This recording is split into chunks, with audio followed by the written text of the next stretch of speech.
Acompanhe agora Momento Catequético, com o Cardeal Dom Paulo César Costa, arcebispo de Brasília.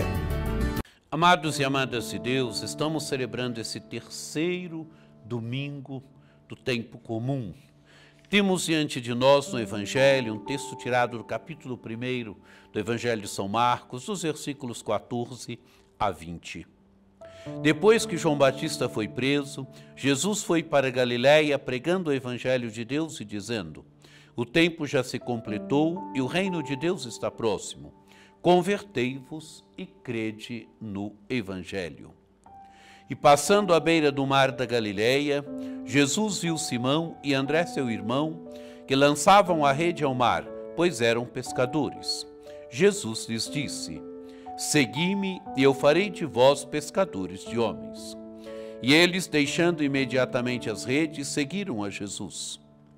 Caminhando mais um pouco, viu também Tiago e João, filhos de Zebedeu.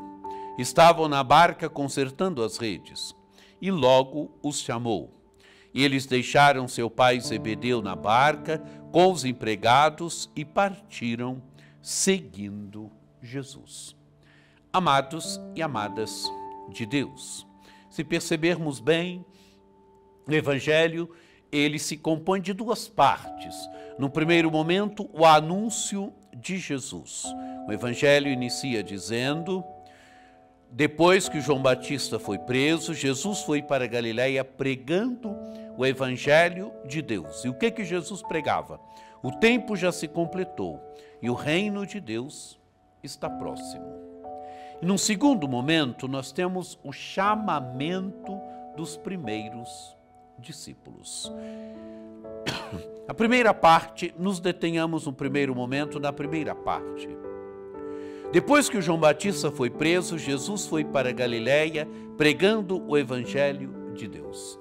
O que o evangelista São Marcos quer dizer aqui? Quer dizer que Jesus, depois que João Batista foi preso, Jesus inicia a sua pregação, inicia o seu ministério público. O Evangelho já tinha falado antes do batismo de Jesus, Jesus que se submeteu àquele rito de João Batista, Jesus que depois foi tentado no deserto.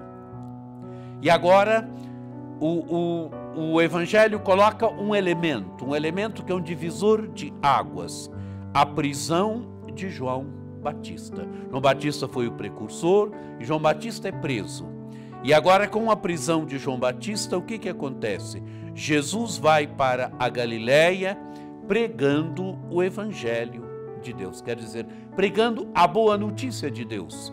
E qual é a boa notícia de Deus que Jesus prega? O tempo já se completou e o reino de Deus está próximo. Convertei-vos e crede no Evangelho. O tempo aqui é o tempo Kairos, o tempo da graça. O tempo da graça chegou, se completou. E porque o tempo se completou, o que as pessoas devem fazer? Converter-se. O reino de Deus, o tempo se completou, o reino de Deus está próximo. Mas o reino de Deus, amados e amadas de Deus, está próximo aqui de uma proximidade que não pode mais ser postergada. Essa proximidade já se dá em Jesus de Nazaré. Com Jesus de Nazaré, o reino de Deus já se torna presente no meio dos homens. O reino de Deus já é uma realidade. Jesus é aquele que coloca em movimento o reino de Deus, através dos seus gestos, através das suas palavras, através dos sinais que ele realiza, dos seus milagres, através da sua pregação. O reino de Deus já está presente no meio dos homens com Jesus de Nazaré. Com Jesus, o reino já é uma realidade presente no meio dos homens. É claro que o reino possui também uma dimensão futura, que nós veremos uma dimensão que implica pedir, implica esperar. É aquilo que nós rezamos no Pai Nosso, é aquilo que nós vemos nas bem-aventuranças, é aquilo que nós encontramos em outros momentos do Evangelho, é a dimensão futura do reino que só Deus mesmo pode atuar. Mas o reino de Deus já está presente com Jesus de Nazaré. É a proximidade do reino no meio dos homens, presente no meio dos homens. E qual é agora a força, o imperativo que Jesus coloca aqui? Convertei-vos e crede no Evangelho. O que o Israel do tempo de Jesus e nós hoje somos chamados? A conversão. O que é conversão? Conversão é mudança de vida. Conversão, dizia Santo Agostinho, é sempre a passagem de um pior para um melhor. Quer dizer, é sair de uma situação de pecado, sair de uma situação de afastamento de Deus e se aproximar de Deus. É uma mudança, uma passagem do pior para o melhor, uma passagem do pecado para a graça, uma passagem de situações na nossa vida que não estão de acordo com o projeto de Deus para a vivência do projeto de Deus. Convertei-vos e crede no Evangelho. Crer no Evangelho. Crer no Evangelho significa dizer crer em Jesus. Jesus é o Evangelho. Jesus é o Evangelho de Deus. Jesus é a boa notícia de Deus presente no meio dos homens. E as pessoas são convidadas agora à conversão e a crer no Evangelho, quer dizer, a crer em Jesus. A crer em Jesus, que é a boa notícia de Deus no meio dos homens. Foi isso também, se nós percebermos bem, que Jonas pregou. Na primeira leitura nós ouvimos um texto tirado do livro de Jonas, onde Jonas manifesta a misericórdia de Deus, onde Jonas manifesta que Deus é misericordioso.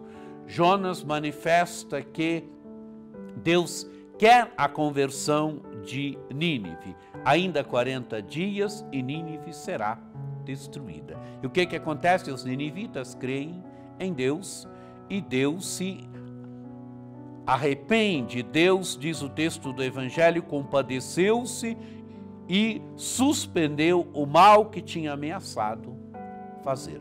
Por quê? Por causa da conversão, por causa da mudança dos ninivitas. E aqui também é o convite de Jesus.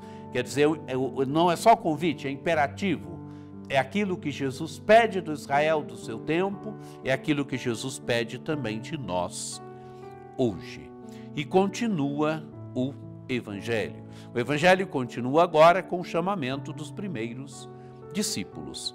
E passando à beira do mar da Galileia, Jesus viu Simão e André, seu irmão, que lançavam a rede ao mar, pois eram pescadores. Jesus disse: segui-me, e eu farei de vós pescadores de homens. E eles, deixando imediatamente as redes, seguiram a Jesus. Amados e amadas, Deus é o chamamento dos primeiros discípulos. Jesus passa, Jesus encontra primeiro Simão e André, seu irmão. E o que eles faziam? Estavam lançando as redes, pois eram pescadores. Quer dizer, Jesus os encontra, amados e amadas de Deus, na vida do dia a dia, naquilo que eles estão fazendo. Jesus os encontra onde eles estão e os chama: segui-me e eu farei de vós pescadores de homens. Eles pescavam peixes, agora são chamados por Jesus a não pescarem mais peixes, mas a serem pescadores de homens. E diz o texto do Evangelho, eles, deixando imediatamente as redes, seguiram a Jesus. E continua o texto do chamamento. Caminhando mais um pouco, viu também Tiago e João, filhos de Zebedeu. É interessante, amados e amadas de Deus, que o Evangelho vai dizendo onde estavam, vai dizendo quem eram. Aqui Tiago e João, filhos de Zebedeu, estavam na barca consertando as redes. Também eles estão naquilo que faziam. Eram pescadores, estão na barca consertando as redes. E Jesus também os chamou, e logo os chamou. E eles deixaram seu pai Zebedeu na barca com os empregados e partiram seguindo Jesus. Amados e amadas de Deus, primeiro Simão e André, seu irmão, depois Tiago e João, os primeiros discípulos de Jesus. Jesus passa, Jesus chama, eles deixam tudo e seguem Jesus. É o encanto que Jesus suscita nas pessoas. É o encanto que a presença de Jesus suscita nesses primeiros discípulos.